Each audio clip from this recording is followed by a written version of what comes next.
Are you overtraining? So what exactly is overtraining? Well, it's basically your body's way of telling you, hey, whatever you have been doing for the past few months, weeks, whatever, it is time to chill out for a bit. So what are some of the signs and side effects of overtraining? Well, you might see a decrease in performance or strength. So for example, whatever weight you were previously lifting before may start to become a little bit heavier and harder to lift compared to when you were able to rep it before. You're constantly feeling fatigued, you may be irritable and even moody, you're overly sore far too often, and one that I'm dealing with personally right now, nagging and frequent injuries. Comment down below, do you personally have a problem noticing when you are start to overreach or overtrain? So if this does sound like you, here are some of the factors that may have led up to your overtraining. There may have been too much volume and or intensity in whatever workout regimen you are doing. So volume as in sets and reps, intensity as in the weight you are pushing. An example of this can be something like 2-a-days, where you have one training session in the morning and one at night. It's always funny to me when a beginner comes to me and says, yes, I want to do one session in the morning, one at night. I want to get these results as fast as possible. I want to work out this many times a day, blah, blah, blah. It's funny to me because I know that it is, first of all, very unrealistic for 99% of people, but it is also not sustainable, even for someone like myself. So I find 2-a-days to be a pretty common reason why a lot of people tend to overtrain, even if it is for a short amount of time. I also find this a bit weird when people are doing 2-days and they're not necessarily an advanced competitive athlete. And I'm not saying that this doesn't make you unathletic or maybe even not an advanced lifter, but this is very unrealistic for the majority of people and it is not sustainable. So one simple fix of not having or forcing yourself to do 2-a-days is by simply training harder and more to failure in the one session that you are in. Now don't get me wrong, there are some exceptions to this. If you are doing 2-a-days for 1 to 3 days a week, simply because your whole entire other day or days of the week are unavailable to you to go to the gym, like say you work in construction and you have a 16-hour day, don't go to the gym after if you have to do it again the next day. Go home, get your rest, do what you can. However, on your off days, it may be feasible to go and hit a 2-a-day 1 to 3 times a week, so that way you can get your full training in, although it's condensed into a short amount of time. Another reason could be you're training more for maintenance in one of the sessions and then harder in the other session, and then you have frequent rest days in between, or at least adequate rest days in between. Or a popular one for competitive bodybuilders especially is doing your fasted cardio in the morning, you know, when there's nothing in you and your body can focus more on burning the fat instead of the food that you ate, and then lifting weights at night where you can train really hard and intense at night. Again, this is not necessarily for everybody. It is just for these select groups of people and not the majority. If you are finding any of this information valuable or interesting so far, please be sure to drop a like down below. Another factor that might have led to overtraining is your schedule. You could be working constantly and then going to the gym right after, and then going out at night with your friends and socializing, hanging out, and you end up staying up all night, not getting enough sleep, and then you just have that on repeat over and over and over the course of weeks, months, and so on.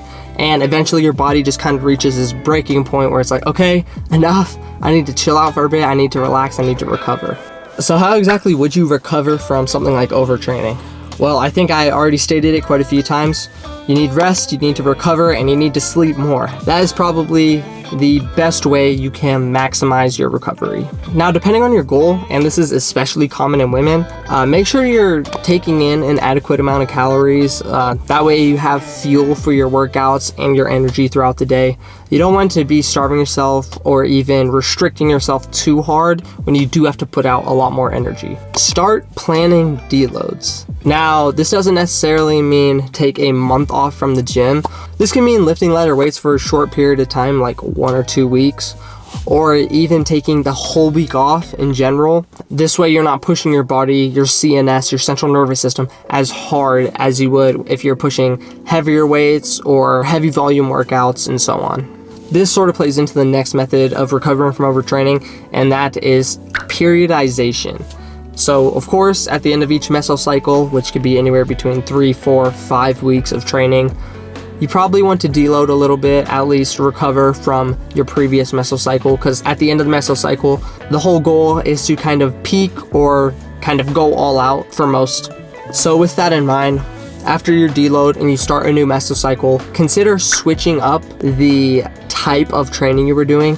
So for example, you could start off with muscular endurance, so anything 12 to 15 plus reps, and then you could take that deload week, transition into a phase of hypertrophy, about 6 to 12 reps, and then from that hypertrophy phase, go into a strength phase, which would be anywhere between about 1 to 5 reps. This way, you're not only getting metabolic adaptations from the higher rep workouts, but you're also getting neurological adaptations from the lower rep workouts, allowing you to pack on size and muscle.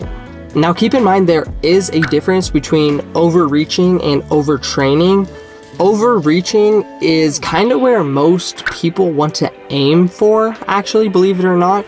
You want to get to that point where your body is starting to reach its wall, but you don't necessarily want to hit it. This means you have successfully completed your mesocycle and you are ready to take some time off, recover a little bit, or change your training modality.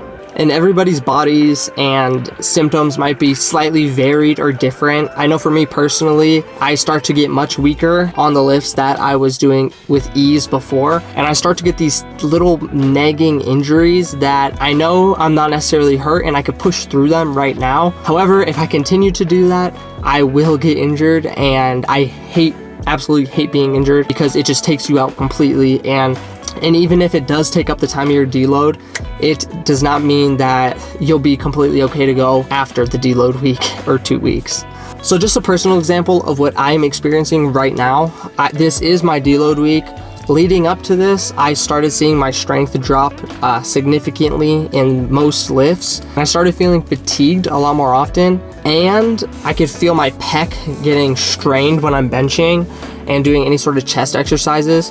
And my low back as well actually starts to hurt and start to get really tight even when I massage it and stretch it out a whole bunch. So these are some things that I noticed that I was like, okay, let me push really hard this last week, and then I need to take a little bit of time off. And those are just some of the things that I realized personally that are my signs that I am in that overreaching point.